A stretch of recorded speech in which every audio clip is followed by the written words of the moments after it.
সাইয়েদনা ওমর ফারুক যখন রাসূলকে মারতে গেছেন তরবারি নিয়ে, আবু জেহেল বলে ফেলল, আমর ইবনে হিশাম বলে ফেলল, কে মারবে মুহাম্মদ বিন আব্দুল্লাহকে? তরবারি উঁচু করে ওমর ফারুক বললেন, আমি মারব।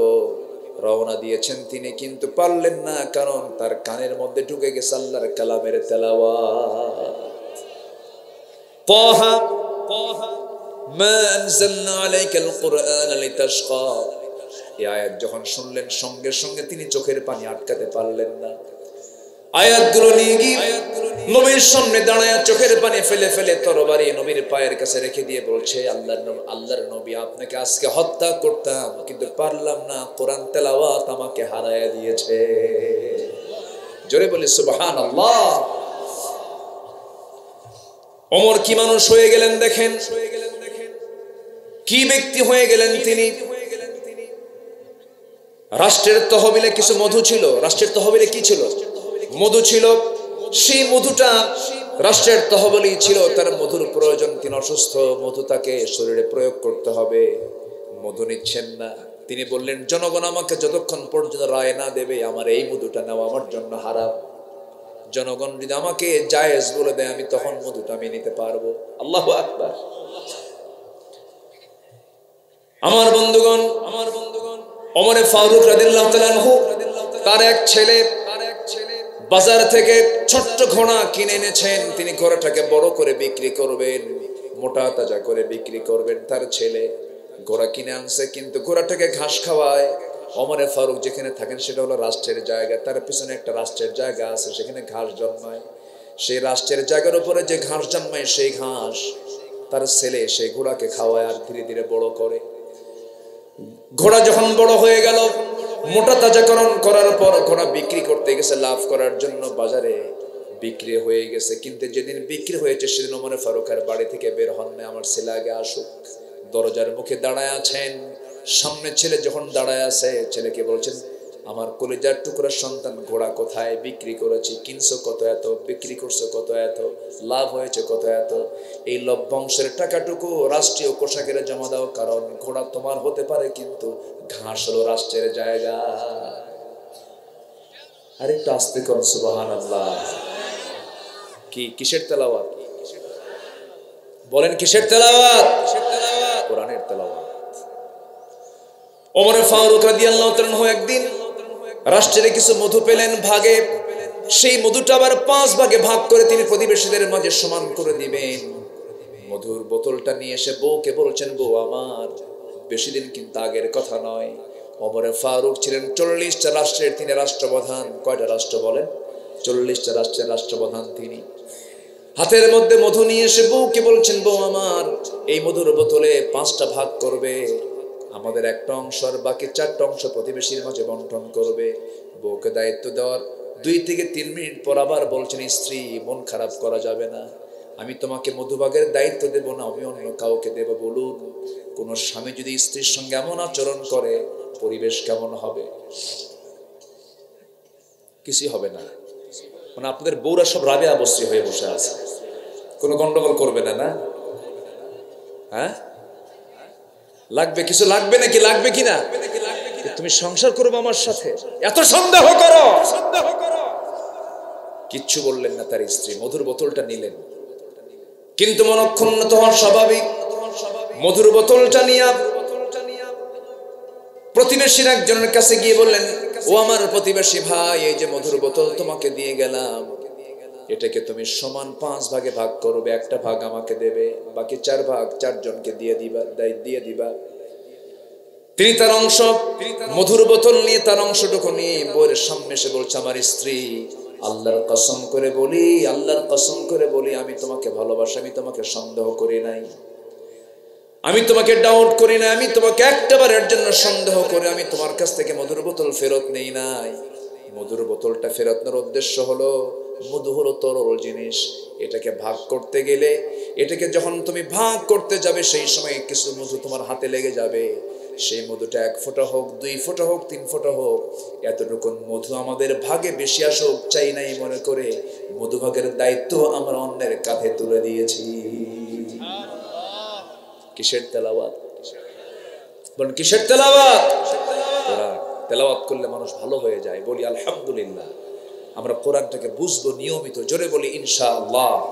কিন্তু কোরআন তেলাওয়াত হয় আমার দেশে কখন জানেন? মানুষ যখন মরে যায়, যখন মানুষ কি হয়, তো হুজুর কিছু ভাড়া করে আনো তো, আল্লাহ ঠেকা পড়ছে তোমার ওই ভাড়া করা তেলাওয়াত আল্লাহ কবুল করা। কি কথা কি বুঝতেছেন আপনারা?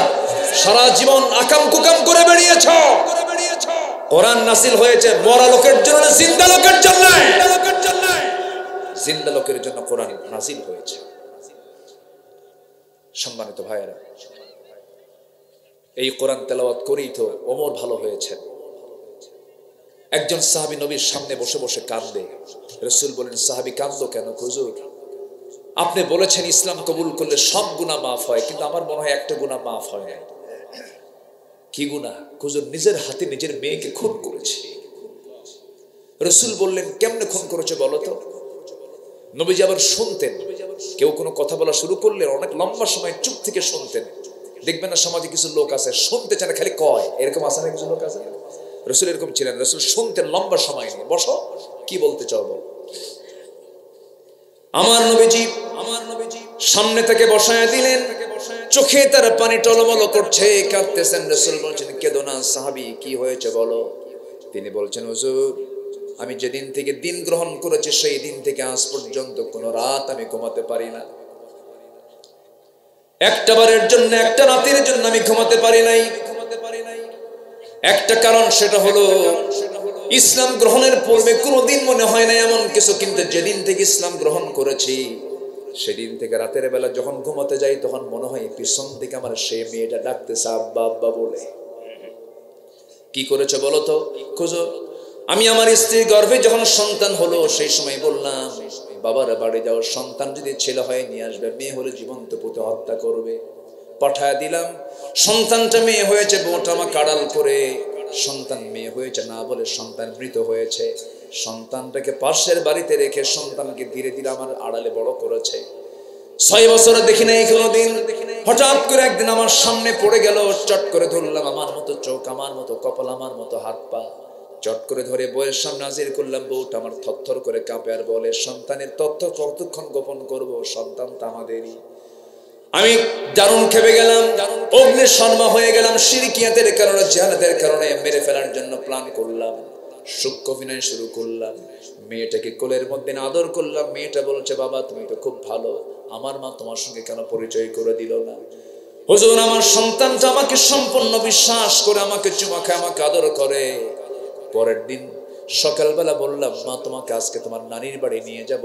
সে পাগল হয়ে গেল, ছটফট করছে। মাকে বললাম, মা আমাকে সাজিয়ে দাও। বউটা আমাকে সাজিয়ে দিল তার মেয়েকে। সাজগোজ করে মেয়েটাকে নিয়ে আমি যখন রওনা করলাম, চুমা দিলাম, আদর করলাম, মেয়ে আমার সঙ্গে রওনা দেওয়া শুরু করলো। কিন্তু সন্তান তো জানেন আমি কেমন পাষাণ পিতারে। হুজুর, আমি সন্তানকে নিয়ে আমি রওনা দিয়ে জঙ্গলের দিকে চলে গেলাম। মেয়েটার মুখ ছোট হয়ে গেছে। মেয়ে বলছে, বাবা এইদিকে যাও কেন, তুমি নানির বাড়ি না যাবা? কিচ্ছু বললাম না। জঙ্গল পার হয়ে সামনে গিয়ে আমি ঠিক দুপুর বেলা কোদাল হাতে নিয়ে গর্ত খনন শুরু করে দিলাম। মেয়েটা আমাকে বলছে বারবার, বাবা নানির বাড়ি কখন যাবে, নানির বাড়ি কখন যাবে, গর্ত কেন খনন করছো? কিচ্ছু বললাম না। গর্ত খনন করি হুজুর, সেই মেয়েটা আমার দাড়ির ভিতরে মাটিগুলো ছিটকে এসে পড়ে, আর আমার মেয়েটা আলতো করে সেই দাড়িগুলো সাফ করে দেয় আর বলে, বাবা নানার বাড়ি কখন যাবা? আমার ঘর্মাক্ত দেহ কোদাল মারতেছে, শরীরটা ঘেমে ঘেমে যাচ্ছে, আমার ঘামগুলো টপ টপ করে পড়তেছে। গামছা দিয়ে সেই ঘামগুলো মুছে মুছে দেওয়ার বলে, বাবা গর্ত কেন খনন করছো? কিচ্ছু বললাম না। গর্ত খনন যখন শেষ হয়ে গেল, এবার মেয়েকে বললাম, মা দেখো তো গর্ত খননটা কেমন হয়েছে। আমার মেয়েটা বিশ্বাস করে নিয়েছে। আমার মেয়েটা একটা মুচকি হাসি দিল। মুচকি হাসি দিয়ে যখন গর্তের কাছে চলে গেছে, গর্তের কিনারে গিয়ে উকি মেরে যখন দেখে চলে আসলাম, এমন জোরে সজোরে আঘাত করলাম, এক আঘাতে এক ধাক্কায় মেয়েটা গর্তের মধ্যে পড়ে গেল। গর্তের মধ্যে যখন পড়ে গেছে, চিত হয়ে দুটো হাত এক জায়গায় করে বলছে, বাবা বুঝতে পেরেছি তুমি আমাকে এই জায়গায় কেন এনেছো। আজকে মার কথা সত্য হয়ে গেছে, তুমি আমাকে মেরে ফেলবে। বাবা তোমার কাছে একটা বারের জন্য, আজীবনের জন্য একটা বার প্রাণ ভিক্ষা চাই। আজকে যদি তুমি আমাকে বাঁচায় দাও, আমৃত্যু এই চেহারা তোমার সামনে আমি কোনোদিন দেখাবো না। বারবার আমাকে আকুতি মিনতি করলো হুজুর, কিন্তু তৎকালীন সমাজের কারণে, শিরকিয়াতের কারণে, জাহালাতের কারণে দিলের মধ্যে কোনো রহমত পয়দা হলো না, মায়া পয়দা হলো না, মহব্বত পয়দা হলো না। হাতের মধ্যে পাথর নিলাম, পাথর নিয়া সন্তানটার কলিজা বরাবর যখন পাথর মেরে দিলাম, ফিঙ্কি দিয়ে রক্ত পড়া শুরু হলো। আব্বা আব্বা করে চিৎকার করে ডাকলো, মায়া দয়া হলো না। নিচের হাতি পাথর চাপা দিয়া, মাটি চাপা দিয়া, বালু চাপা দিয়া জনমের মতো শেষ করে দিলাম। হুজুর, কয়েকটা রাত আজকে ঘুম হয় না আমার।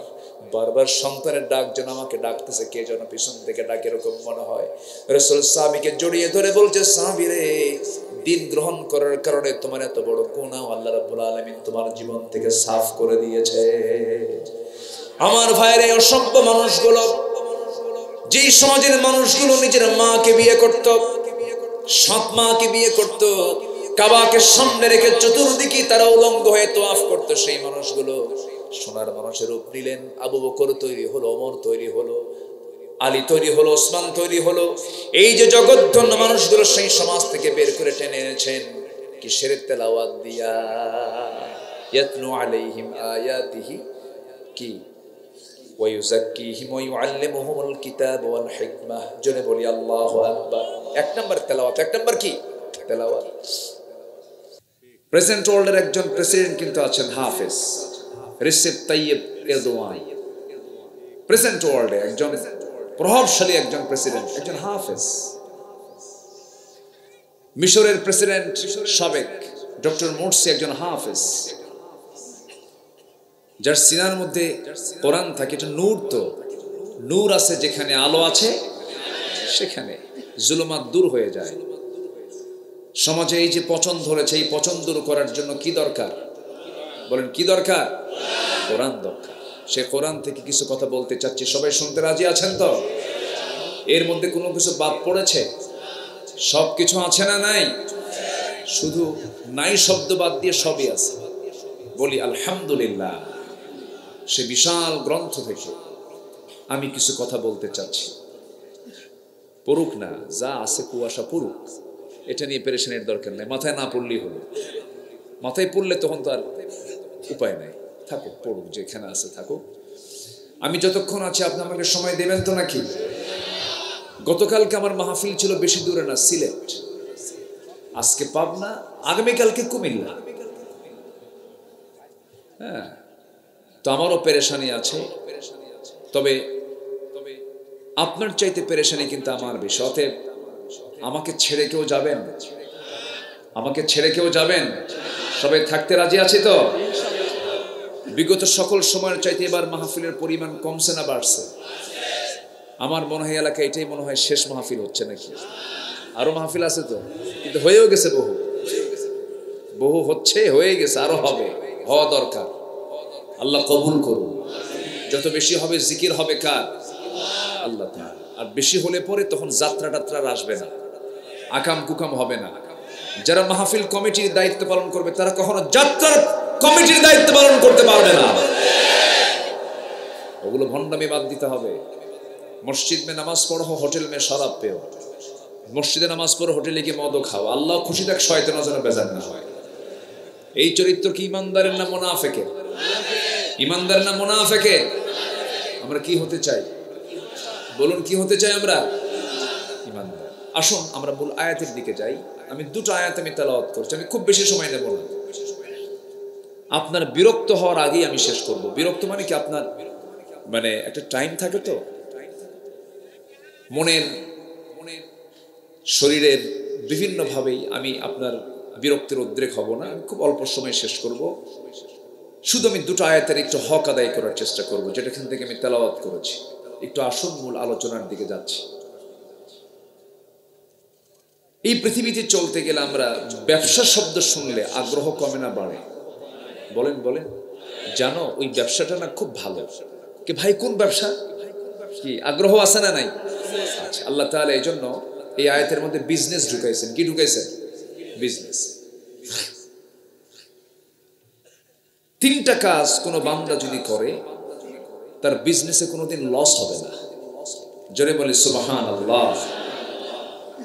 এটি কিন্তু আল্লাহ তাআলার নিজের বক্তব্য, কারো বক্তব্য নয়।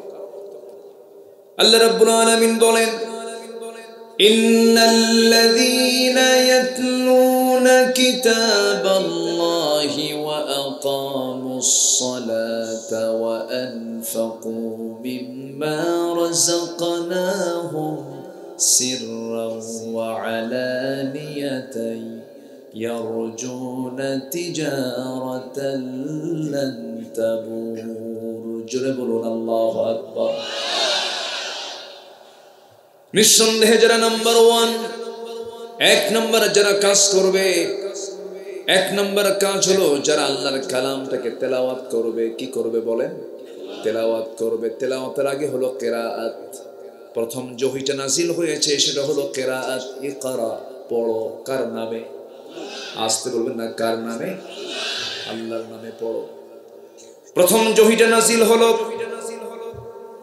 যারা মক্কায় গিয়েছেন, মক্কার দূরে মাত্র 3 মাইল দূরে জাবালে নূর, জাবালে নূরের উপরের দিকে একটা গুহা আছে, ইদহুমা।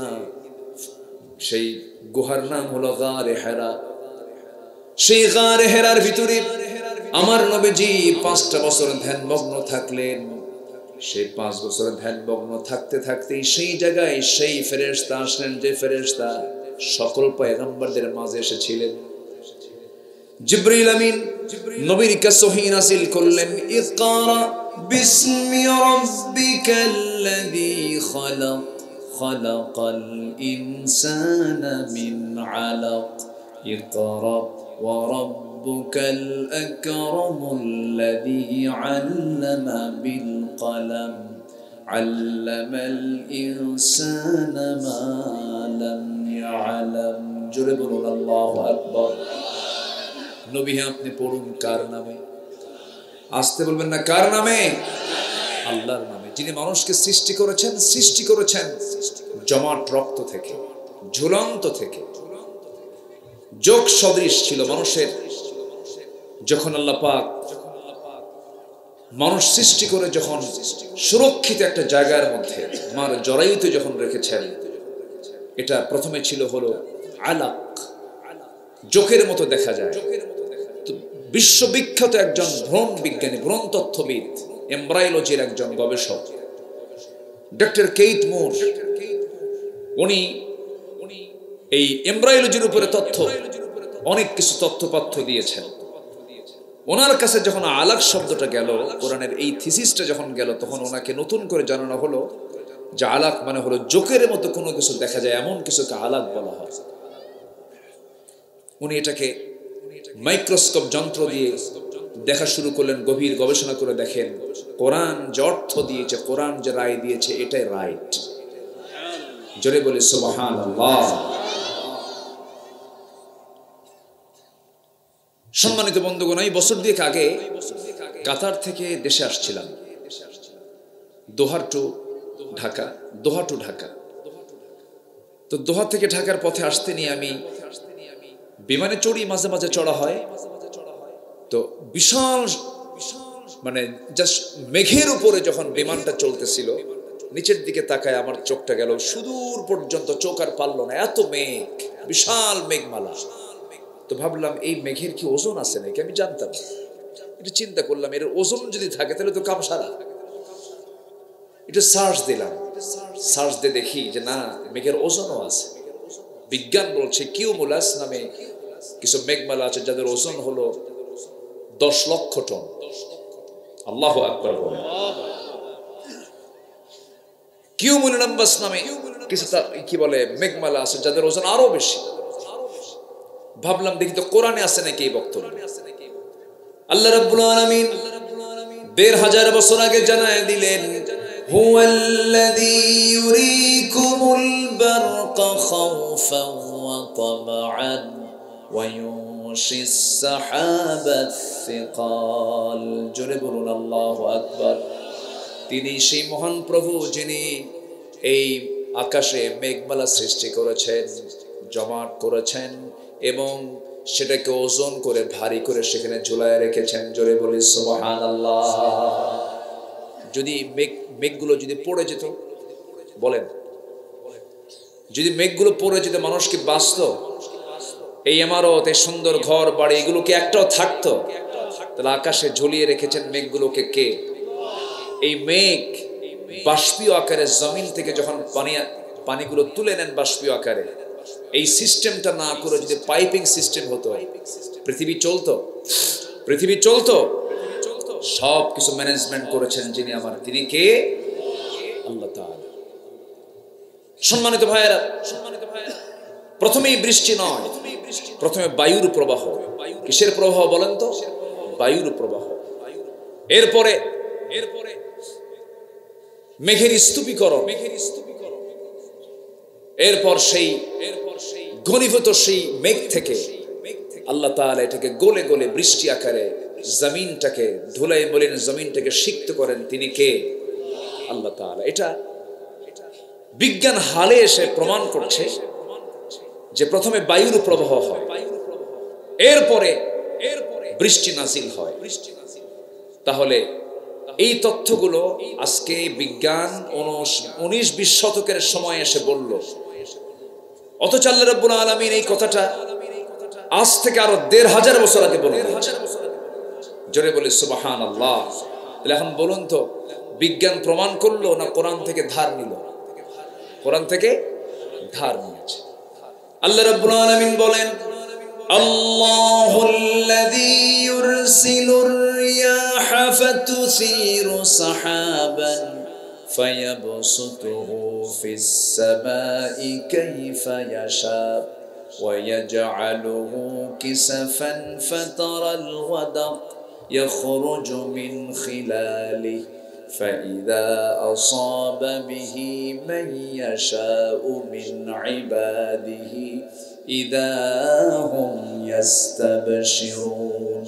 জোরে বলুন আল্লাহু আকবার। তিনি সেই আল্লাহ যিনি আগে বায়ু প্রেরণ করেন, মেঘমালাকে সঞ্চারিত করে তা, এরপরে মেঘমালাকে যেভাবে ইচ্ছে সেইভাবে তিনি ছড়িয়ে দেন আকাশে, স্তরে স্তরে তা রাখেন। আমার বন্ধুগণ, তাহলে এই যে তথ্যগুলো 1500 বছর আগে পৃথিবীর কোনো মানুষের পক্ষে দেওয়া কি সম্ভব নাকি? এই তথ্যগুলো দিয়েছেন তিনি আমার কে? তিনি আমার কে? আবার এই বৃষ্টি যে আকাশ থেকে পড়ে, পরিমিত পানি কিন্তু আল্লাহ পাক বৃষ্টি নাজিল করেন, ডিসপ্লানে নাজিল করেন না। যে পরিমাণ পানি বাষ্পীয় আকারে ওঠে সেই পরিমাণ পানি আল্লাহ পাক নাজিল করেন। জোরে বলে সুবহানাল্লাহ। আল্লাহ রাব্বুল আলামিন বলেন, ওয়াল্লাযী নাযালা মিনাস সামাই মাআন বিকদরিন ফাআনশারনা বিহি বালদাতাম মাইতান কাযালিকা তুখরাজুন। জোরে বলুন আল্লাহু আকবার। তিনি সেই মহান সত্তা যিনি আকাশ থেকে পরিমিতভাবে বৃষ্টি নাজিল করেন। এটাকে গবেষণা করে আজকে বিজ্ঞান বলতেছে, মেটেরোলজিক্যাল সায়েন্স, আবহাওয়া বিজ্ঞান বলতেছে প্রতি সেকেন্ডে ভূপৃষ্ঠ থেকে প্রতি সেকেন্ডে 16 মিলিয়ন টন বাষ্পীয় হয়ে উপরে ওঠে। 16 মিলিয়ন টন। কেউ তো আল্লাহু আকবার বললেন না। 16 মিলিয়ন টন। এটা যদি কোনো মেশিন সিস্টেম করে, টেকনোলজি প্রয়োগ করে কেউ যদি চেষ্টা করতো, এই পানিকে উপরে তোলা সম্ভব হতো? আসতে বলুন, সম্ভব হতো? এবং বছরের পরিমাণটা দাঁড়ায় হলো 513 ট্রিলিয়ন টন। 513 ট্রিলিয়ন টন পানি গোটা দুনিয়া থেকে বাষ্প আকারে আল্লাহ পাক আকাশে। দুনিয়া চালান কে আর অহংকার করে কে? কয় যে রাজাকারের নাতিপুতিরা চাকরি পাবে। রাজাকারের নাতিপুতিরা কার বান্দা? আসতে বলে কার বান্দা? বলুন তো, এই কথার মধ্যে অহংকার আছে না নাই? আসতে বলবেন না, অহংকার আছে না নাই? অহংকার আছে যার, পতনও আছে তার। বহু কিছু করেছে তারা, অনেক কিছু করেছে। এই পাবনাতে দই বাজার 2014 সালে আমাকে লক্ষ্য করে গুলিও করা হয়েছে। ওরা মারামারি করলো, আগুন ধরায় দিল, মঞ্চে মাহফিল পণ্ড করে দিল। 3 দিন পরে শুনি মামলা হয়েছে, 1 নম্বর আসামি আব্দুল্লাহ আল আমিন। কি কথা বুঝতেছেন আপনারা? সম্মানিত বন্ধুগণ, সবকিছুর একটা শেষ আছে। সম্পদ কি কাজে লাগলো আপনার বলেন? একজন দেশের শীর্ষস্থানীয় ধনী, টপ লিস্টেড একজন ধনী, মাথা থেকে পা পর্যন্ত তার সবকিছু সাদা, মাথার চুল সাদা, দাড়ি সাদা, পাঞ্জাবি সাদা, পাজামা সাদা, জুতাও সাদা, মনে হয় কেবলই জিব্রাইল আসমান থেকে নাজিল হয়েছে। এত টাকার মালিক, হেলিকপ্টার নিয়ে অপেক্ষার প্রহর গুনছিলেন নেত্রী যে দরবেশ ছাড়া কেমনে যায়।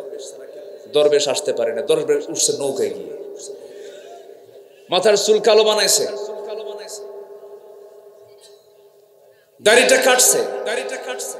ধর্মের ব্যবসা আমরা করি না, তারাই ধর্মের ব্যবসায় চ্যাম্পিয়ন, যারা মন মতো দাড়ি রাখে, মন মতো দাড়ি কাটে। শেষ পর্যন্ত নৌকায় চললো, নৌকার বেড়ে না, নৌকার বেড়ে না। শেষ পর্যন্ত কোস্টগার্ড আইনমন্ত্রীকে ধরে বলে, সার্সিনসি থানায় চলে। আমি কি একা আসছি? আমি তো জামাতের সাথে আসছি। কে কই যে দেখা যায়, কে মাথার চুল কালো লোকটাকে ভালো করে দেখো, ওটাই দরবেশ। লাভ হলো কি? কোনো লাভ নেই। সম্মান চাইতে হবে কার কাছে? আপনি আল্লাহর সৃষ্টি আরেকজনকে বেইজ্জত করে আপনার সম্মান নেবেন, অসম্ভব, অসম্ভব, অসম্ভব। কষ্ট পাচ্ছেন নাকি? কথা বলি, কথা বলি, জোরে বলি ইনশাআল্লাহ। কয় কাজে লস নাই বলেন তো? বলেন কয় কাজে লস নাই? 3 কাজে। নাম্বার 1, আল্লাহর কালাম যারা তেলাওয়াত করবে। আল্লাহু আকবার বলেন। আল্লাহর কালাম তেলাওয়াত করলে আবার কি হবে? ঈমান যদি দুর্বল থাকে, ঈমানটা তরতাজা হয়ে যাবে। আল্লাহ রাব্বুল আলামিন বলেন, ওয়া ইযা তুলিয়াত আলাইহিম আয়াতুহু زادتهم إيمانا وعلى ربهم يتوكلون। কোরআন যখন তেলাওয়াত হয়, ঈমানদারের ঈমানটা তাজা হয়ে যায়। যে দেহে কোরআন তেলাওয়াত বেশি, সেই দেহে রোগ কম। আগের যুগের দাদিরা কোরআন তেলাওয়াত করতেন, 80 বছর বয়সেও চশমা লাগতো না, কোরআন দেখে দেখে তারা পড়তেন। দাদিরা উঠতেন শেষ রাতে, ফজর নামাজ তারা পড়তেন, বুঝতেন কম, জানতেন কম, শিক্ষা দীক্ষা তেমন ছিল না, কিন্তু আদব স্বভাব সব ঠিক ছিল। শ্বশুর শাশুড়িকে সম্মান করেছেন, মুরব্বীদেরকে সম্মান করেছেন। কিন্তু একটা প্রশ্ন যদি করি, বসে বসে ঘরে শাহাদাত ভাইয়ের সঙ্গে একটা কথা বলছিলাম, বললাম একটা প্রশ্ন আপনাকেও করবো। ওই জায়গায় বলেছি, বলুন তো আজকে যে তালাকের প্রবণতা বেড়েছে, এটা শিক্ষিত সমাজে বেশি না অশিক্ষিত সমাজে বেশি? বলেন, মূর্খরা বেশি তালাক দেয় না শিক্ষিতরা বেশি তালাক দেয়? দেশকে আগায় দিয়েছে মূর্খরা, পিছায় দিয়েছে শিক্ষিত নামের কলঙ্ক।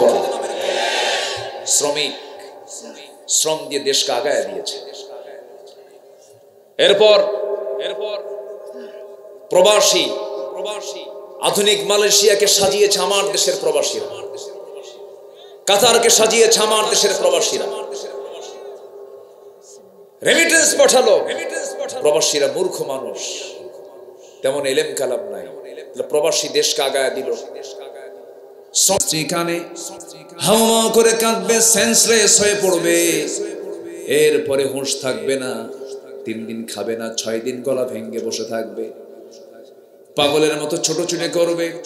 কিন্তু দেখা যাবে 2 সপ্তাহ পার হলে পরে খাওয়া স্বাভাবিক হয়ে যাবে, 1 মাস হয়ে যাবে, হাসি মুখে ফুটবে, 2 মাস, 3 মাস, 4 মাস হয়ে যাবে, শ্বশুর বাড়ির লোকজন তোমার সুন্দরী কম বয়সী বউটাকে নিয়ে চলে যাবে। 6 মাস 7 মাস হয়ে গেলে পরে মুরব্বীরা আনাগোনা করবে, কানাকানি করবে, এমন একটা মেয়েকে এই জায়গায় কেমন করে রাখবো, বিয়ের শাদী দেওয়া দরকার, জোর করে হয়তো বা বিয়ের শাদী দিয়ে দেবে। নতুন স্বামী যখন পেয়ে যাবে, নতুন স্বামীর ঘর পর ওই মেয়েটাই, ওই বউটাই তোমার বলবে তার আব্বা আম্মাকে, আব্বা আম্মা তোমরা যে আমাকে বিয়ের ব্যাপারে সিদ্ধান্ত নিয়েছ এটাই ভালো, কারণ আগের স্বামীর চাইতে স্বামী আমার আরো ভালো। এটাই দুনিয়ার নিয়ম। কেউ আমাকে মনে করবে না, আমাকে সব ভুলে যাবে। যিনি আমাকে কখনো ভুলবেন না, যিনি আমাকে কখনো ছাড়বেন না, তিনি আমার একমাত্র কে? আল্লাহ বলছেন, বান্দারে তুই আমাকে ভুলে থাকিস কেমনে?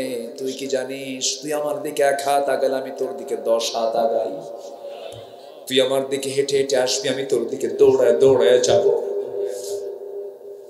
তুই আমার কালামের তেলাওয়াত কর, এর সঙ্গে সম্পর্ক রাখ। এটা এমন একটা কিতাব, সায়েন্টিস্ট সায়েন্স নেবে পাবে, বিজ্ঞানী বিজ্ঞান নেবে পাবে, সাহিত্যিক সাহিত্য নেবে পাবে, ব্যবসায়ী ব্যবসা নেবে পাবে, লেখক লেখা নেবে পাবে, চাকরিজীবী চাকরি পদ্ধতি নেবে পাবে, ব্যাংকের পদ্ধতি পাবে, আইনজীবী আইন পাবে, রাজনীতিবিদ রাজনীতি পাবে, রাষ্ট্রপতি রাষ্ট্রের পদ্ধতি পাবে, শাসক তার শাসন পদ্ধতি পেয়ে যাবে। কোন দিক থেকে আপনি চান, সকল কিছুর সমাধান এই কিতাবের মধ্যে আছে না নাই? আমার বন্ধুগণ, আল্লাহ তাআলা আমাকে মাফ করার জন্য কত অস্থির তিনি অবস্থান করেন হলো আরশ আজিমে। কোথায় থাকেন তিনি? আরশ আজিম। আর রহমান আলাল আরশ ইস্তাওয়া। আল্লাহ পাক আরশ আজিমের সমাসীন থাকেন। সে আরশ আজিম থেকে প্রত্যেক রাত্রিতে ফিস সামাঈদ দুনিয়া, দুনিয়ার আকাশে এসে বলেন, আলা মিন মুস্তারজিতিন ফা আলা মিন মুস্তাগফিরিন ফা আলা মিন মুস্তাগফিরিন ফাগফির লাহ। কোন ক্ষমা প্রার্থী আছে আমি তাকে ক্ষমা করে দেব। প্রথম আকাশে আসেন। এই যে আকাশ আমরা দেখতে পাই, এটা হলো কয় নাম্বার আকাশ? 1 নাম্বার। বলেন কয় নাম্বার? এর উপর আরো কয়টা আছে? বলেন কয়টা আছে? আল্লাহ কি 1 আকাশের মালিক না 7 আকাশের মালিক? আর সেই 7 আকাশের মালিকের বান্দা আমি, ছোট্ট একটা মানুষ, 4-5 বার পায়খানা করলে হুঁশ থাকে না, সে আবার অহংকার দেখায়। কিছু চেহারা সুন্দর, কিছু যুবক আছে, বিশাল বডি, একটু জিম টিম করে, বডি টডি ভালো, চেহারাটা একটু ভালো, রাস্তায় যখন হাঁটে বুঝায় আমি একখান মাল, তুমি কিচ্ছু না বাবা, কিচ্ছু না। মরে গেলে 3 দিনে চামড়া নাই, 7 দিনে নারী ভুঁড়ি নাই, এরপরে সিগাল ঢুকবে, সাপ ঢুকবে, বিচ্ছু ঢুকবে, 3 মাসে তোমার চামড়াও নাই, কিচ্ছু নাই, কয়েকটা হাড় ছাড়া। কিসের বড়াই করো তুমি? তোমার জন্ম 1 ফোঁটা পানি থেকে। অহংকার বান্দার জন্য নয়। চোখ বন্ধ করলে সব অহংকার ছুটে যাবে। অহংকার কার? আর সে আল্লাহ বলছেন কি জানেন?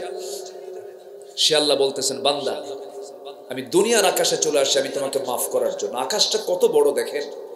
আমরা যেখানে বসে আছি, আমার কথা কি মন খারাপ করছেন আপনারা? কথা বুঝতে পারছেন তো? আমরা যেখানে বসে আছি এখান থেকে আকাশটা কয় মাইল দূরে? 3 মাইল? কিছু কন, একটা পরিমাণ কন দেখি। হ্যাঁ, কোথায় কোথায় 9 কোটি 80 লক্ষ মাইল? আকাশ আকাশ। সূর্য চন্দ্র একটা এস্টিমেট করা যায়। আকাশ কই? আকাশের কোনো কেউ তথ্য পাইছে খুঁজে?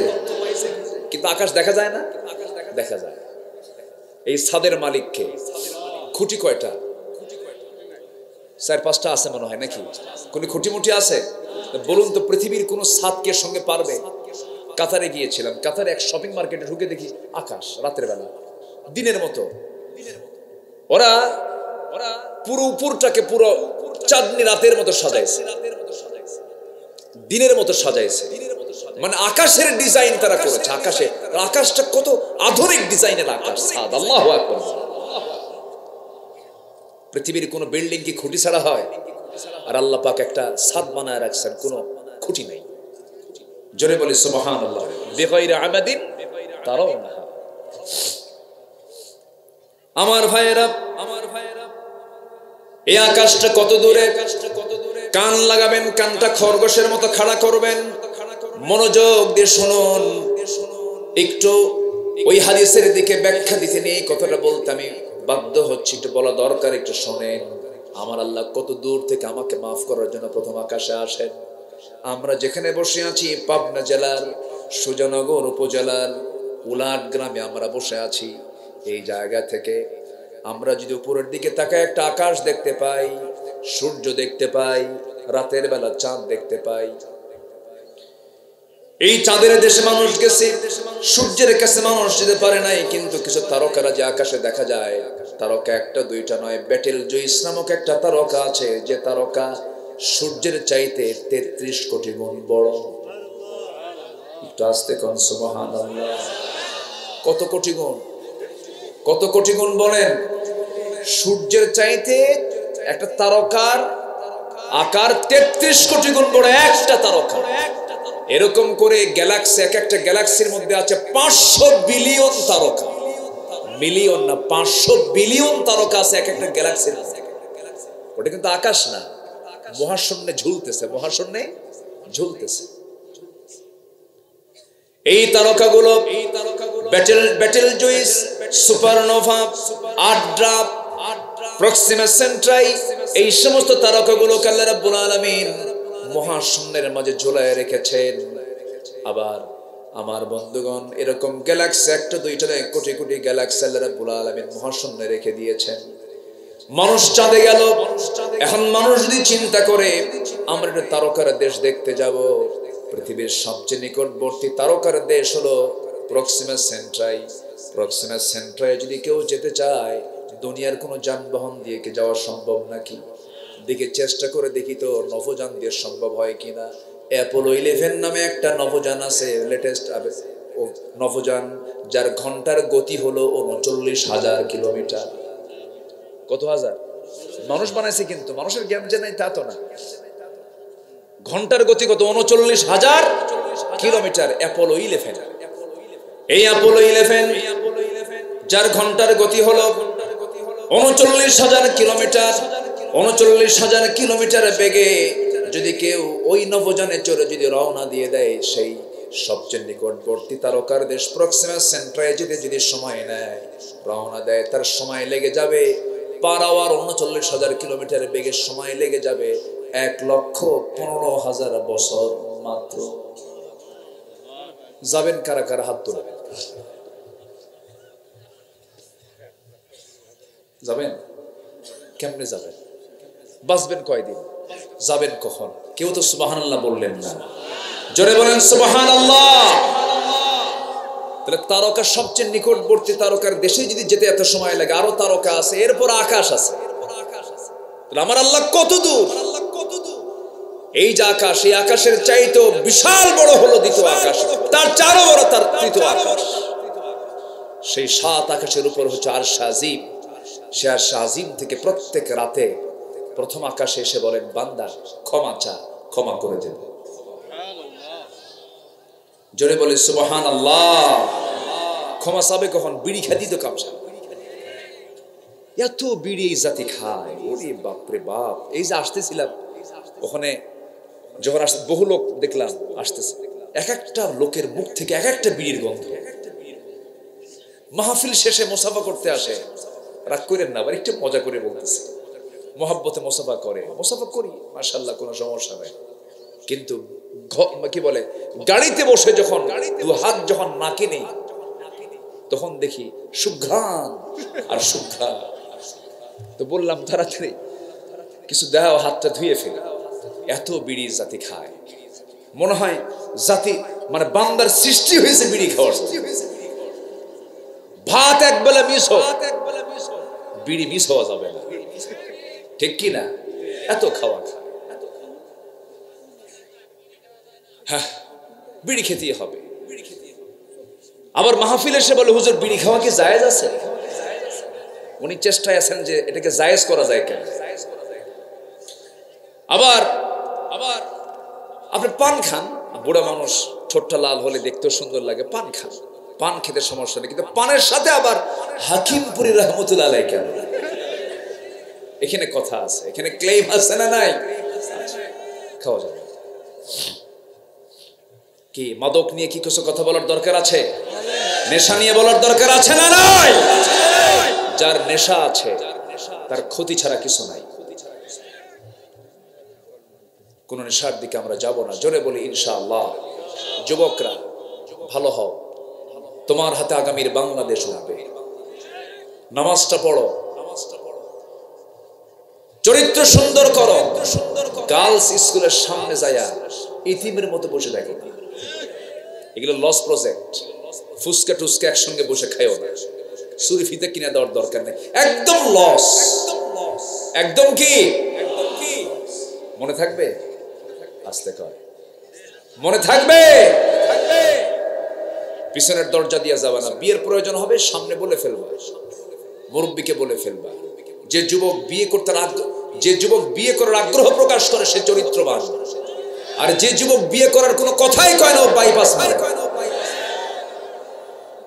সোজা কথা কি ঠিক কিনা? এটা বাপ মাকে বুঝতে হবে যে না, ছেলে আমার বলতেছে ছেলে ভালো থাকতে চায়। কি যুবকরা তোমরা খুশি হওনি? আসতে কয় এই খুশি হওনি?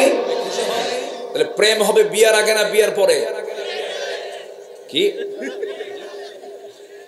প্রেম হবে বিয়ার আগে না বিয়ার পরে? পরে।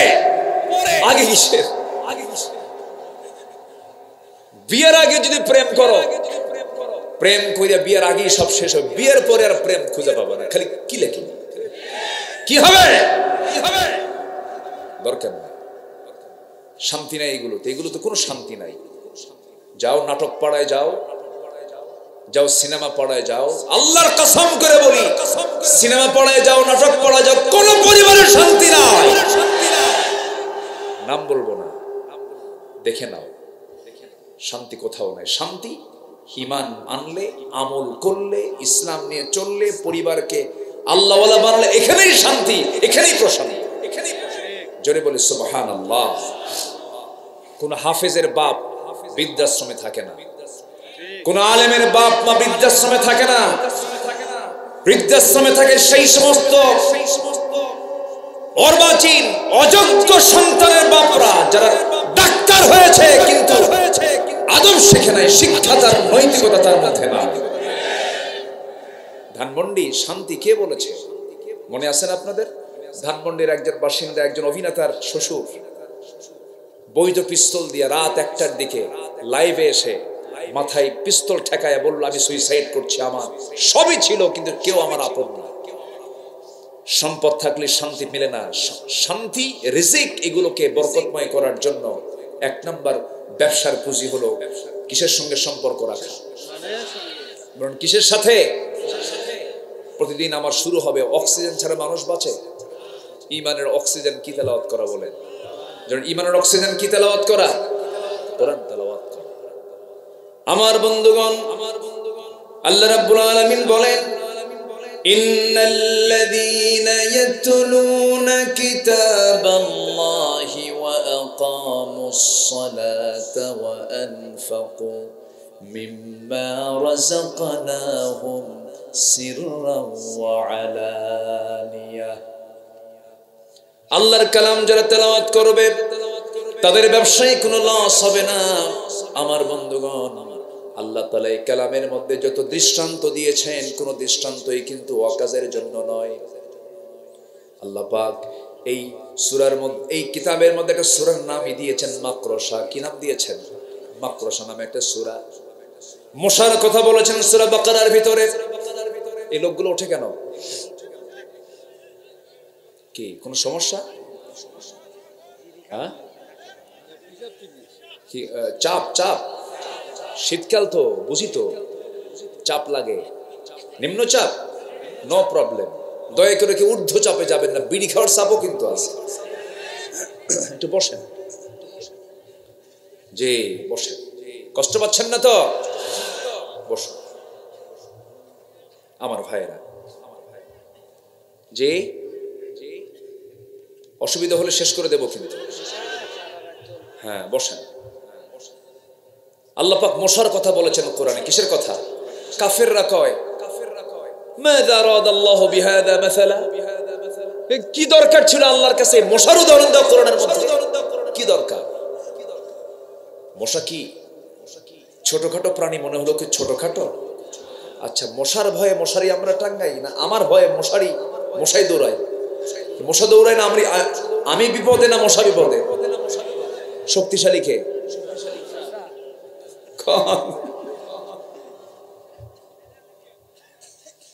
মশারি টাঙ্গাতে হয়। শীতের রাতে ঘরের মধ্যে কোথাও মশা নাই, কোথাও মশা নাই, চোখে পড়ি না, লাইট বন্ধ, কানের কাছে এসে সারে গামা পাধানিসা শুরু হয়ে গেছে। কি ঠিক আছে না? আর ঘুম হয় না। কেমনে টের পেল? মশা 75 ফুট দূর থেকে টের পায় যখন একটা সলির মধ্যে শুয়ে আছে। তাহলে আমার চাইতে ওর ঘ্রাণ শক্তি কম না বেশি? আমার চোখে ধরা পড়লো না, কিন্তু মশার চোখে আমি ধরা পড়ে গেছি। আমি মানে ওর রাডারে পড়ে গেছি। আচ্ছা, রোগীকে অজ্ঞান করার জন্য অপারেশনের সময় কি বলে? ওটাকে কি বলে? হ্যাঁ, এনেস্থেসিয়া করে। মশা কি করে জানেন? আপনার এখানে রক্ত খাবে, আগে এনেস্থেসিয়া করে, আগে অজ্ঞান করে। তুই অজ্ঞান হ, সুবহানাল্লাহ বলবেন না আপনি? তাহলে মশা আগে কি করে? এনেস্থেসিয়া করে, আগে অজ্ঞান করে, এরপর হুল ফুটায় দেয়। তুই টের পাবি, তোর বাপ টের পাবে। আল্লাহু আকবার বলবেন না? মশা দুর্বল? কে বলছে মশা দুর্বল? আমার বন্ধুগণ, এই মশা আল্লাহ রাব্বুল আলামিন উদাহরণ দিয়েছেন। আল্লাহর কালামগুলো এই জন্য তেলাওয়াত করা দরকার। ইন্নাল্লাহা লা ইস্তাহি আন ইয়াদরিবা মাসালান মা বাউদাতান ফামা ফাওকাহা। আল্লাহ পাক লজ্জাবোধ করেন না এই সমস্ত প্রাণীর উদাহরণ দিতে, কারণ এর মধ্যে অবশ্যই শিক্ষা আছে না নাই? ইউদিল্লু বিহি কাসীরা ওয়া ইয়াহদি বিহি কাসীরা। নাম্বার 1 হলো মশা থেকে আমাদের শিক্ষা নেবার অনেক কিছু আছে। এর মধ্যে 1 নাম্বার শিক্ষা, মশা যখন বেশি খায়, বেশি খাইলে পরে মশার হায়াত কমে না বাড়ে? এই 16 বছর যারা খাইছে, কম খাইছে না বেশি খাইছে? মরছে কি দেরি করে না তাড়াতাড়ি করে? কম খাবে। আস্তে কন কেন? ঠিক কিনা? 11 লক্ষ কোটি টাকা দেশ থেকে পাচার করেছে তারা, বেশি খাইতে গেছে, মরছে তাড়াতাড়ি। ঠিক কিনা? আছে মশা থেকে শিক্ষা আছে। নাম্বার 2, মশা যখন ওড়ে নাকের কাছে, কানের কাছে যখন ভনভন করে, ভনভন আওয়াজ হয় না? ওর পাখাটা নড়ে। পৃথিবীর কোন এরকম মেশিন আজ পর্যন্ত আবিষ্কার হয় নাই। মশা প্রতি সেকেন্ডে তার পাখা ঝাপটাই হলো 300 থেকে 600 বার। 300 থেকে 600 প্রতি সেকেন্ডে মশা তার পাখা নড়ায় 300 থেকে 600 বার। বলেন তাহলে আল্লাহ যে 1500 বছর আগে মশার কথা বলছে, এটা কি কি যৌক্তিকতা আছে না? আছে না? বলেন আছে না? আরেকটা কারণ, সেটা হলো নমরুদ মরছে কিসের কামড় খায়? বলেন কিসের কামড় খায়? মশার কামড়। আল্লাহু আকবার। তাহলে আল্লাহর কালাম কি তেলাওয়াতের দরকার আসেনি? আসেনি? আমরা আল্লাহর কালামের তেলাওয়াত করব। জোরে বলি ইনশাআল্লাহ। আপনাদের পাবনার ভাষা খুব ভালো লাগে, খাবুলাই তো মাহালু খায়। হ্যাঁ, এত সুন্দর ভাষা। হ্যাঁ, তরকারি না দিচ্ছু নাকি? কি কয়? তরকারি, হ্যাঁ তরকারি, লেজে থুস না? হ্যাঁ, এত সুন্দর ভাষা। ভাষার মধ্যে কিন্তু মজা আছে। বলি আলহামদুলিল্লাহ। পাবনার ভাষা বোঝা যায়, কিন্তু নোয়াখালীর ভাষা আরো বেশি বোঝা যায়। হ্যাঁ, কি সুন্দর করে। হ্যাঁ, সব ভাষার মধ্যে মজা খেয়ে দিয়েছেন। বলেন তো মজা খেয়ে দিয়েছেন না? আমরা কি আল্লাহর কালাম তেলাওয়াত করবো না? জোরে বলি ইনশাআল্লাহ। নামাজে কি লাগে? নামাজে কিসের তেলাওয়াত লাগে? তেলাওয়াত লাগে। তেলাওয়াত ছাড়া কোনো জায়গা নেই। এই জন্য কোরআন তেলাওয়াত আগে শিখবো আমরা। জোরে বলি ইনশাআল্লাহ। একটু কান লাগাবেন, একটু মনোযোগ দিয়ে সবাই শুনবেন। এই কালাম তেলাওয়াত করে সাইয়েদনা ওমর ফারুকের মতো মানুষ, যে লোকটা রাসূলকে মারার জন্য গেলেন, কিন্তু মারতে গিয়ে মারতে পারলেন না, হেরে গেলেন। কিসের? তেলাওয়াতের কাছে। আল্লাহু আকবার। সাইয়েদনা ওমর ফারুক যখন রাসূলকে মারতে গেছেন তরবারি নিয়ে, আবু জাহেল বলে ফেলল, আমর ইবনে হিশাম বলে ফেলল, কে মারবে? মুহাম্মদ বিন আব্দুল্লাহকে। তরবারি উঁচু করে ওমর ফারুক বললেন, আমি মারবো। রওনা দিয়েছেন তিনি, কিন্তু পারলেন না, কারণ তার কানের মধ্যে ঢুকে গেছে আল্লাহর কালামের তেলাওয়াত।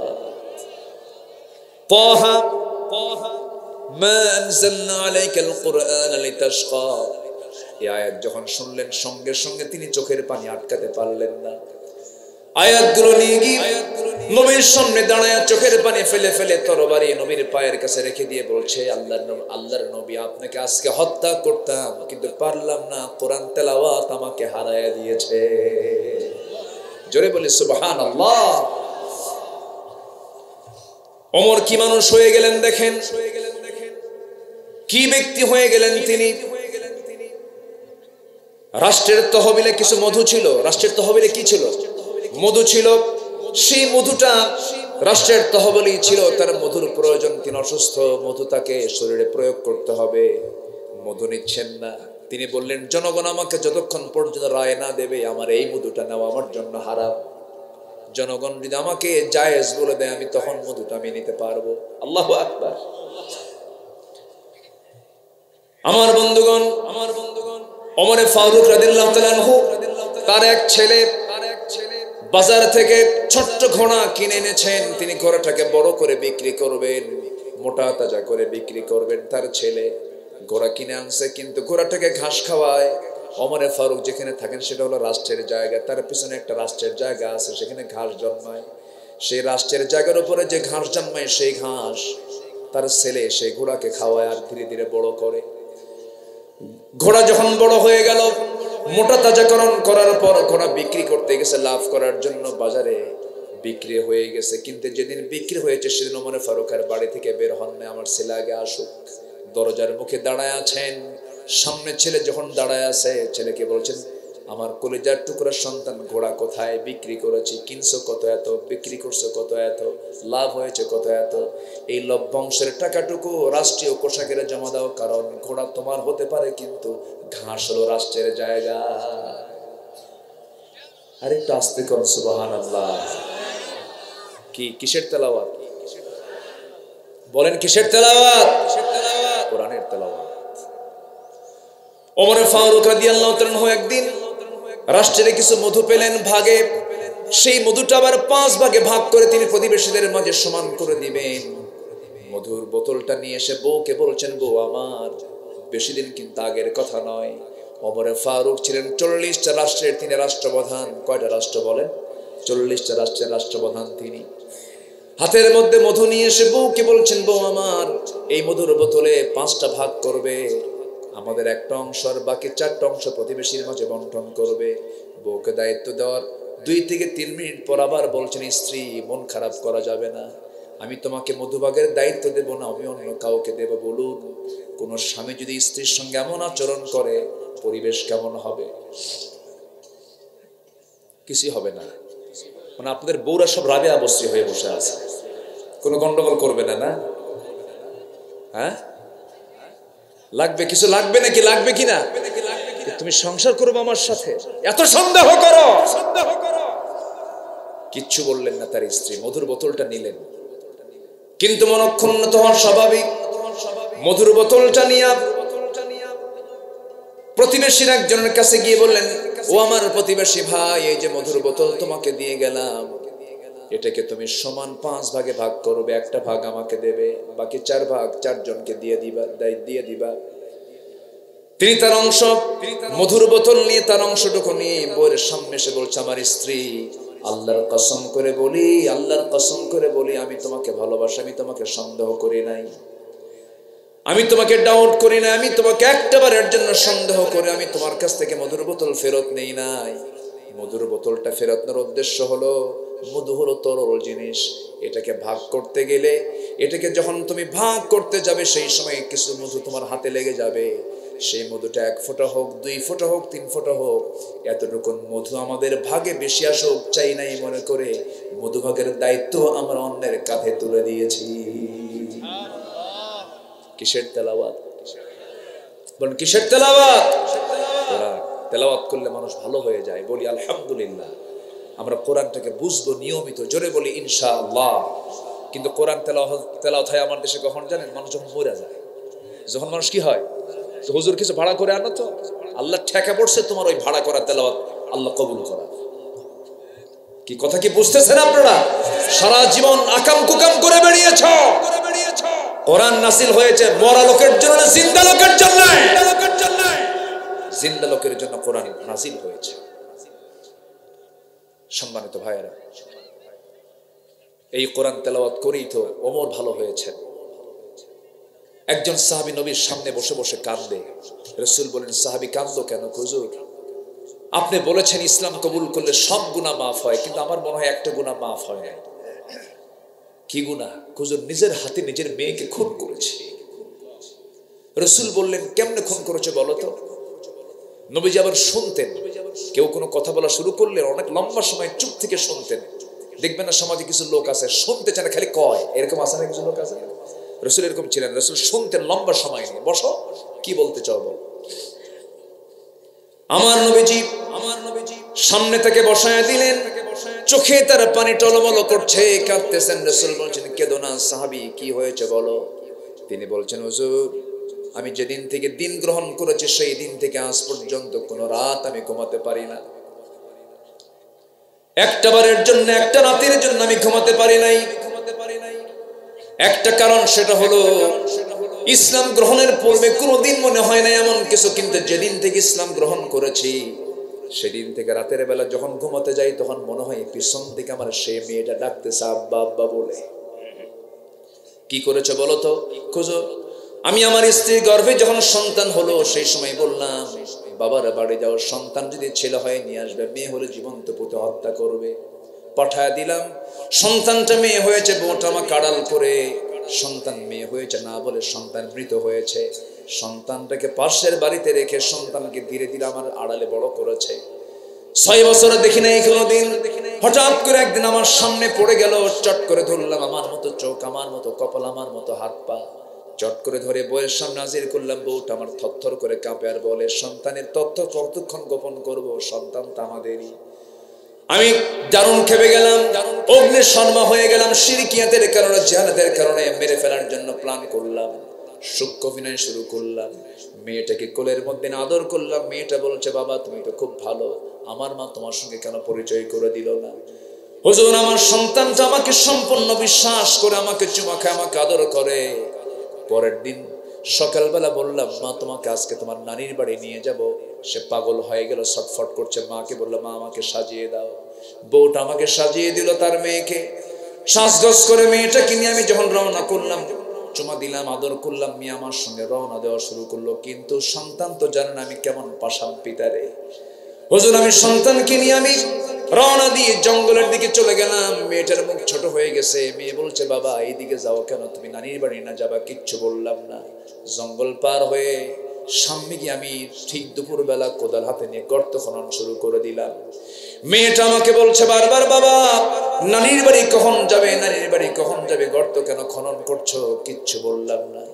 গর্ত খনন করি হুজুর, সেই মেয়েটা আমার দাড়ির ভিতরে মাটিগুলো ছিটকে এসে পড়ে, আর আমার মেয়েটা আলতো করে সেই দাড়িগুলো সাফ করে দেয় আর বলে, বাবা নানার বাড়ি কখন যাবা? আমার ঘর্মাক্ত দেহ, কোদাল মারতেছে, শরীরটা ঘেমে ঘেমে যাচ্ছে, আমার ঘামগুলো টপ টপ করে পড়তেছে। গামছা দিয়ে সেই ঘামগুলো মুছে মুছে দেওয়ার বলে, বাবা গর্ত কেন খনন করছো? কিচ্ছু বললাম না। গর্ত খনন যখন শেষ হয়ে গেল, এবার মেয়েকে বললাম, মা দেখো তো গর্ত খননটা কেমন হয়েছে। আমার মেয়েটা বিশ্বাস করে নিয়েছে। আমার মেয়েটা একটা মুচকি হাসি দিল। মুচকি হাসি দিয়ে যখন গর্তের কাছে চলে গেছে, গর্তের কিনারে গিয়ে উকি মেরে যখন দেখে চলে আসলাম, এমন জোরে সজোর আঘাত করলাম, এক আঘাতে এক ধাক্কায় মেয়েটা গর্তের মধ্যে পড়ে গেল। গর্তের মধ্যে যখন পড়ে গেছে, চিত হয়ে দুটো হাত এক জায়গায় করে বলছে, বাবা বুঝতে পেরেছি তুমি আমাকে এই জায়গায় কেন এনেছো। আজকে মার কথা সত্য হয়ে গেছে, তুমি আমাকে মেরে ফেলবে। বাবা তোমার কাছে একটা বারের জন্য, আজীবনের জন্য একটা বার প্রাণ ভিক্ষা চাই। আজকে যদি তুমি আমাকে বাঁচায় দাও, আমৃত্যু এই চেহারা তোমার সামনে আমি কোনোদিন দেখাবো না। বারবার আমাকে আকুতি মিনতি করলো হুজুর, কিন্তু তৎকালীন সমাজের কারণে, শিরকিয়াতের কারণে, জাহালাতের কারণে দিলের মধ্যে কোনো রহমত পয়দা হলো না, মায়া পয়দা হলো না, মহব্বত পয়দা হলো না।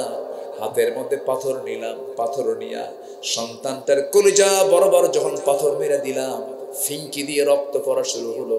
আব্বা আব্বা করে চিৎকার করে ডাকলো, মায়া দয়া হলো না। নিচের হাতি পাথর চাপা দিয়া, মাটি চাপা দিয়া, বালু চাপা দিয়া জনমের মতো শেষ করে দিলাম। হুজুর, কয়েকটা রাত আজকে ঘুম হয় না আমার। বারবার সন্তানের ডাক যেন আমাকে ডাকতেছে, কে যেন পিছন থেকে ডাকে, এরকম মনে হয়। রাসূল সাহাবীকে জড়িয়ে ধরে বলছে, সাহাবী রে, দিন গ্রহণ করার কারণে তোমার এত বড় গুনাহ আল্লাহ রাব্বুল আলামিন তোমার জীবন থেকে সাফ করে দিয়েছে। আমার ভাইয়ের, এই অসভ্য মানুষগুলো, যেই সমাজের মানুষগুলো নিজের মাকে বিয়ে করত, সৎ মাকে বিয়ে করত, কাবাকে সামনে রেখে চতুর্দিকে তারা উলঙ্গ হয়ে তোয়াফ করত, সেই মানুষগুলো সোনার মানুষের রূপ নিলেন। আবু বকর তৈরি হলো, ওমর তৈরি হলো, আলী তৈরি হলো, ওসমান তৈরি হলো। এই যে জগৎধন্য মানুষগুলো সেই সমাজ থেকে বের করে টেনে এনেছেন কিসের তেলাওয়াত দিয়া? ইয়াতলু আলাইহিম আয়াতিহি কি ওয়ায়ুযাক্কিহিম ওয়ায়ুআল্লিমুহুমুল কিতাব ওয়াল হিকমাহ। জোরে বলি আল্লাহু আকবার। এক নাম্বার তেলাওয়াত। এক নাম্বার কি? তেলাওয়াত। কয়টা কাজে লস নাই? চলতেছে কয় নাম্বার? এই এক নাম্বার টেনে নিয়ে যত 2 দিন আরো বহু কথা ছিল, এখন তো সময় নাই। ঘুরে দেখবো না? আচ্ছা, দেখলাম না, আসেন দোয়া করি। খুবই সুন্দর বলি আলহামদুলিল্লাহ। শীত কি একটু বেশি পড়ছে না? শীত এর চেয়েও বেশি ছিল, এর চেয়েও বেশি ছিল, আজকে কম। তাই কিন্তু হঠাৎ করে আমার কাছে মনে হয়, আমি তো ওইদিকে ছিলাম, মনে হচ্ছে কুয়াশা খুব পড়তেছে, একটু কুয়াশা পড়েছে মনে হয়, কুয়াশা একটা রেস্ট্রিকশন। জি, যাই হোক, আপনারা যারা এসেছেন মাহফিলে, আমি মনে করি এক একজন বীর মুজাহিদের ভূমিকা পালন করেছে, বলি আলহামদুলিল্লাহ। তবে সবাইকে কোরআন তেলাওয়াত করতে রাজি আছেন? নামাজ বাদ দিয়া, হ্যাঁ, নামাজে তেলাওয়াত আছে না নাই? 5 ওয়াক্ত নামাজ পড়বেন কারা কারা, একটু হাত তুলে দেখান দেখি। জোরে বলি ইয়া আল্লাহ, আরো জোরে ইয়া আল্লাহ। আমাদেরকে 5 ওয়াক্ত সালাত আদায় করা তৌফিক তুমি আল্লাহ দিয়া দাও। জোরে বলি আমিন। কষ্ট পেলেন? কষ্ট পেলেন? আচ্ছা, সম্মানিত ভাইয়েরা, নামাজ পড়লাম, বাপ মাকে ভাত দেই না, এরকম সন্তান তো সুজানগরে নাই মনে হয়, আছে? কিন্তু পীর বাবার দরবারে গরু পাঠায়। পীর বাবার দরবারে কি পাঠায়? গরু পাঠায়। যে গরু পাঠায় সে আরেক বলদ, যে ছাগল পাঠায় সে আরেক রাম ছাগল, আছে না নাই? বাবার দরবারে গিয়ে সেজদা মারে, বাবা বাঁচাও। ওই বাবা বাদ দিয়া তোমার বাপকে বলো, আব্বা তুমি আমার জন্য দোয়া করো, একদম আর শাজিমে দোয়া পৌঁছে যাবে। জোরে বলে সুবহানাল্লাহ। ভাইজানের তো আব্বা নাই না? দুইজনই নাই। আহা, আপনি সবার বড় না? আপনারও বড় আছে? মাশাআল্লাহ। শাহাদত ভাই সবার ছোট? আচ্ছা, জি আলহামদুলিল্লাহ। আল্লাহ তুমি এই পরিবারকে দ্বীনের জন্য কবুল করে নাও। বহু ধনী তো আছে দেশে, আমরা তো গোটা দেশে যাই। গতকালকে ছিল হলো ওই যে হারামাইন গ্রুপের যিনি চেয়ারম্যান মাহতাবুর রহমান, তার বন্ধু আব্দুল করিম এনআরবির চেয়ারম্যান, তাদের প্রোগ্রাম গতকালকে সিলেটে, সিলেট বিভাগের সবচেয়ে বড় মাহফিল গতকালকে ছিল। তো অনেক দেশের তো অনেকের সাথেই দেখা হয়, পরিচয় হয়। কত বড় বড় বড় গ্রুপ অফ ইন্ডাস্ট্রিজের মালিক তারা, কিন্তু দ্বীনের ব্যাপারে তাদের আগ্রহ কম। আজকে যদি ধনীরা যদি দ্বীনের দিকে ঝুঁকে পড়তো, দেশ আজকে অপসংস্কৃতির আগ্রাসনের শিকার হতো না। যখন আসলাম মাদ্রাসার সামনে, যখন দাঁড়ালাম, বুকটা শীতল হয়ে গেল। খুব সুন্দর, এত সুন্দর একটা মহৎ উদ্যোগ তিনি নিয়েছেন। আল্লাহ তুমি এই প্রতিষ্ঠানকে কবুল করো। জোরে বলি আল্লাহুম্মা আমিন। সকল সম্পদ যেন কল্যাণে ব্যবহার হয়। মানুষ খায় কতটুকু? বেশি খায় কি মানুষ? বলেন তো, বেশি তো খায় না। সম্পদ যেন কল্যাণে আসে, সম্পদ যেন কাজে আসে, আল্লাহ পাক সেই তৌফিক সবাইকে দান করুন। জোরে বলি আমিন। রাসূল কালকে হাদিসটা বলেছে, আমি রাসূল বলেন, আমার কাছে যদি উহুদ পাহাড় পরিমাণ যদি সম্পদ আসতো, আমি 3 দিনও রাখতাম না, 3 দিনের মধ্যে এগুলো সব খরচ করতাম মানবতার খরচ। আল্লাহু আকবার। রাসূল তো রাখেন নাই। মক্কার সবচেয়ে ধনী তিনি ছিলেন, খাদিজাকে বিয়ে করলেন, সবচেয়ে ধনী হলেন মক্কার রাসূল মুহাম্মদ সাল্লাল্লাহু, সব দিয়ে 3 মাস পর্যন্ত না খাওয়া। কয় মাস? চুলে আগুনে জ্বলে নাই। বিশ্বনবীর ঘরে, বিশ্বনবীর ঘরে। আল্লাহু আকবার বলেন। এই জন্য সম্পদটাকে কাজে লাগাবো কার পথে? আল্লাহর পথে। আল্লাহ কবুল করুন, জোরে বলি আল্লাহুম্মা আমিন। বাপ মাকে ভাত দেওয়ার দরকার আছে না নাই? শুধু ভাত দিলেই হবে না, সেবা করা দরকার? একটা প্রশ্ন করি, মা বড় না বউ বড়? হ্যাঁ, ভালো করে কর। মা বড় না বউ বড়? মাহফিলে মা বড়, বাড়িতে বউ বড়। হ্যাঁ দেখেন, ঠিক কইছে, ঠিক। তাই তো, তাই তো। মাহফিলে আসলে মার জন্য খুব দোয়া করে, কিন্তু বাড়িতে গেলে বউ মহাজন হয়ে যায়। আসতে কোন কেন? মার দাম আছে, বউয়েরও দাম আছে। বউ তো সন্তানদের মা, ঠিক আছে, কিন্তু মার সমান কোন মানুষ পৃথিবীতে আর দ্বিতীয়টা নাই। এখানে কিন্তু সমস্যা সৃষ্টি হয়।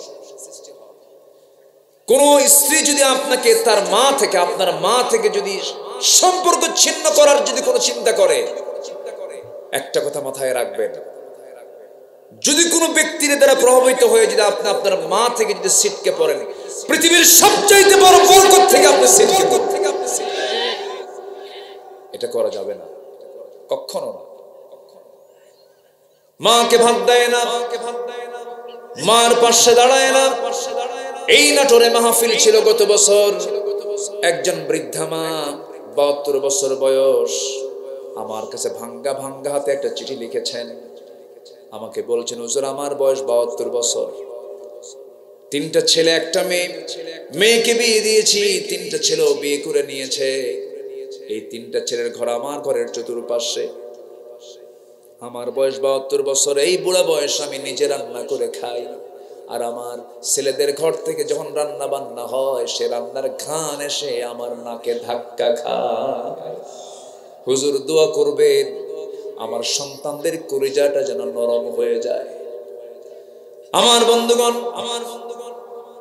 অথচ সেই মা যখন ওই সন্তান 4টা যখন ছোট ছিল, ওই সন্তান 4টা যখন ছোট ছিল, যখন ক্যাঁ করে কাঁদতো, শীতের মধ্যে ঘন ঘন পেশাব পায়খানা করে দিত, সেই কঠিন সময়গুলোতে মা 1 হাঁড়ি রেঁধেছেন না 4 হাঁড়ি রেঁধেছেন। 1 হাঁড়িতে খাওয়াইছেন, 1 হাঁড়িতে মা 4 সন্তানকে খাওয়াতে পারলেন, কিন্তু 4 হাঁড়িতে 1 মার খাবার জোটে না। কি আমি কি ঠিক কি ভুল বলছি? মাকে ভাগ করে নেয়। মাকে কি করে নেয়? ভাগ করে নেয়। তোর কাছে 7 দিন, তোর কাছে 3 দিন, তোর কাছে 10। ছোট লোক, ছোট লোক। কি আসতে গান কেন? ছোট লোক। 3 দিন, 4 দিন, 5 দিন, 7 দিন করে ভাগাভাগি। কিসের ভাগাভাগি এখানে? মা তার বোন যে ঘরে যাবে সেই ঘরেই মা যাবে। কি আসতে গান কেন?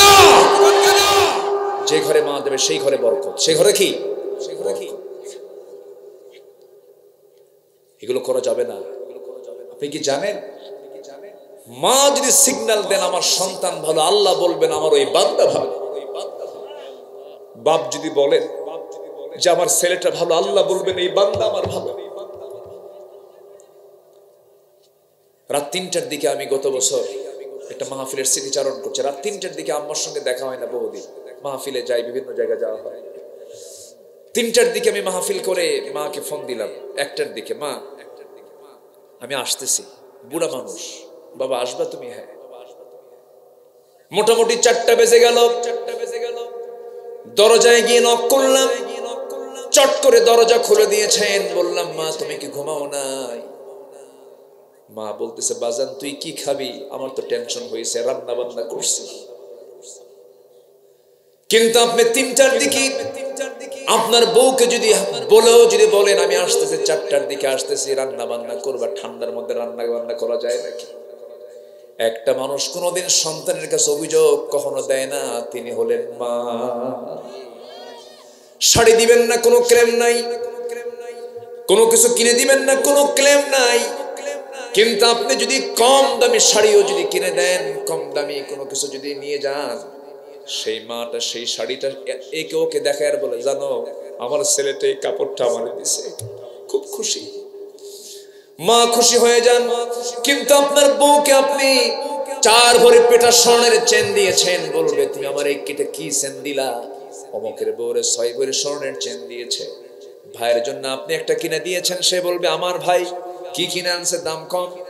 পৃথিবীর আপনি কোনো মানুষকে খুশি করতে পারবেন না, কিন্তু মা এমন একটা সম্পদের নাম, যার হারিয়েছে সেই তো বুঝতেছে, সেই তো টের পাচ্ছে। কিন্তু আপনার মার কাছে গিয়ে যদি আপনি সামনে গিয়ে শুধু যদি বলেন, মা তোমার জন্য একটা আপেল কিনে আনছি, মা আপেলটা দেখে বলবে, দে আপেলটা আমার হাতে দে। ছুরি দিয়ে কাটবে, বটি দিয়া কেটে কেটে টুকরো টুকরো করে বলবে, বাজান তোর মুখটা শুকনা, তুই খা, তুই বেঁচে থাক। জোরে বলে সুবহানাল্লাহ। নিজের মুখে কোনো কিছু না তুলে নিয়ে সন্তানের মুখে তুলে দেয় একমাত্র কে? শুধু মানুষের মধ্যে না, প্রাণীকুলের দিকেও তাকান আপনি। এতগুলো খাবার নিয়ে, সবগুলো খাবার একটা পাখি তার বাচ্চাগুলোকে খাওয়ায়। এই মাতৃত্ব, এই মোহাব্বত কে তৈরি করে দিয়েছেন? আর সেই মা তোমার কাছে বিরক্ত হয়, সে মা তোমার কাছে বিরক্তকর মনে হয়।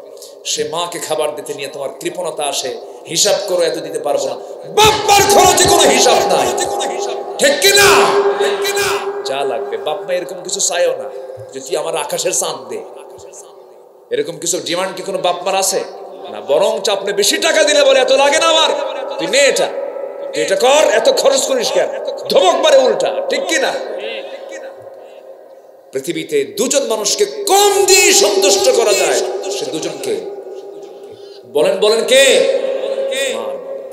আসুন না আমরা চেষ্টা করি হকগুলো আদায় করার জন্য। জি, বাবার কথা বলা দরকার না, কে জানে কি কইলো এখানে। আচ্ছা একটা প্রশ্ন করি, মা বড় না বাপ বড়? বাপ ছোট। আজ থেকে বাপ ছোট। আচ্ছা বাবার দাম বেশি না মায়ের দাম বেশি? হ্যাঁ, মায়ের দাম বেশি আর বাবার দাম নাই। আচ্ছা বাপ মা যদি নামাজে দাঁড়ায়, ইমাম কে হবে? তো মায়ের দাম যে বেশি, মা কি ইমাম বানায়? এখন কোন কার দাম বেশি, ইমামের দাম বেশি না মুসল্লির দাম বেশি? পরিবারে গন্ডগোল লাগছে, একটা বিচারে বসবে, ছেলে মেয়ে স্বামী স্ত্রী সব বসছে, বিচারপতি কে? কেন মাকে বলেন? তাহলে বিচারপতির দাম বেশি না বিচার প্রার্থীর দাম বেশি? কে বলেন? হ্যাঁ, তাহলে বাবার দাম বেশি, মায়ের হকটা বেশি। মায়ের কি হক বেশি? দুধ খাওয়াইছে, বাপরে করতে হয় নাই। তারপরে মা ডেলিভারির যন্ত্রণা সহ্য করেছেন, করতে হয় নাই। পেটে ধারণ করা কি যে কষ্ট। যারা বাবা হয়েছেন তারা কিন্তু স্ত্রীর দিকে তাকালে অনেকটা টের পান কষ্টটা কি। একটা জীবিত মানুষ আরেকজন জীবিত মানুষের পেটে টানা, নড়াচড়া হয় না, ডান কাত হলে বাম কাত হয় না, বাম কাত হলে চিত হয়ে শোয়া লাগে, পিঠ লেগে যায়, ভিতরে শুধু খেলে 4500 বার মার কলেজায় গিয়ে আমরা লাথি মেরেছি পা দিয়া। কত হাজার বার? 4500 বার। সায়েন্স বলছে 9 মাসে। সে মার হক আপনি কি দিয়ে আদায় করবেন? আপনার গায়ের চামড়া তাও হবে না, 1 ফোঁটা ঋণ শোধ হবে না, 1 ফোঁটা দুধের ঋণ শোধ হবে না। আসুন সে আব্বা আম্মার সঙ্গে আমরা ভালো আচরণ করা শিখি। আর যদি পারেন বউকে পিটাবেন। কি বউকে পিটানো যাবে? মাদের করে যায় তখন পারেন না, হুজুর এতক্ষণ তো লাইন ভালোই ছিল, আবার এইদিকে আসলেন কেন? যে বউ নামাজ না পড়ে আপনি কি করবেন? মারবেন? হ্যাঁ, দেখছেন, শাসন করাই লাগবে, কি মারবেন? মারা যাবে না। শাসন করতে পারেন কিন্তু মারবেন কেন? বলবেন, আপনি চোখ রাঙিয়ে বলবেন, চোখের ভাষায় কথা বলবেন। বউকে মারা লোক তো খুব ভালো না। যারা সমাজে বউকে মারে তারা সমাজের খুব প্রশংসা আছে না তাদের, জানো লোকটা খুব ভালো, বউকে পিটায়, এটা খুব প্রশংসা না? বউকে পিটানো কি সুন্নতে মুআক্কাদা? রাসূল কোন স্ত্রীকে মেরেছেন? তবে 4টা কারণে বউকে মারা যাবে। কয়টা কারণে শুনবেন? শুনবেন? মারার জন্য? দেখছেন, মারার জন্য। হ্যাঁ, যারা কইছে হ্যাঁ ওরা ওদের বউ। বলেন তো চেয়ারম্যান বড় না চেয়ারম্যানের বউ বড়? বলেন কে বড়? বই বড়। তুমি কত বড় চেয়ারম্যান জানা আছে, তুমি বসো। তুমি কত বড় হুজুর আমার জানা আছে, সব জানা আছে আমার, বসো। কি ঠিক আছে কিনা বলেন? বই রেখেছে হুজুরগিরি খাটাবে। স্ত্রী তো স্ত্রী, শ্রেষ্ঠ সাথী কে বানায় দিয়েছেন? কে বানায় দিয়েছেন? স্ত্রীকে সম্মান করবেন, স্ত্রীকে মর্যাদা দিবেন, আল্লাহ আপনার মর্যাদা বাড়ায় দিবেন। দাম দিবেন না দাম পাবেন। আম্মা জান আয়েশা বলেন, রাসূল আমাকে মাঝে মাঝে হাত পা টিপে দিতেন, সুবহানাল্লাহ বলবেন না?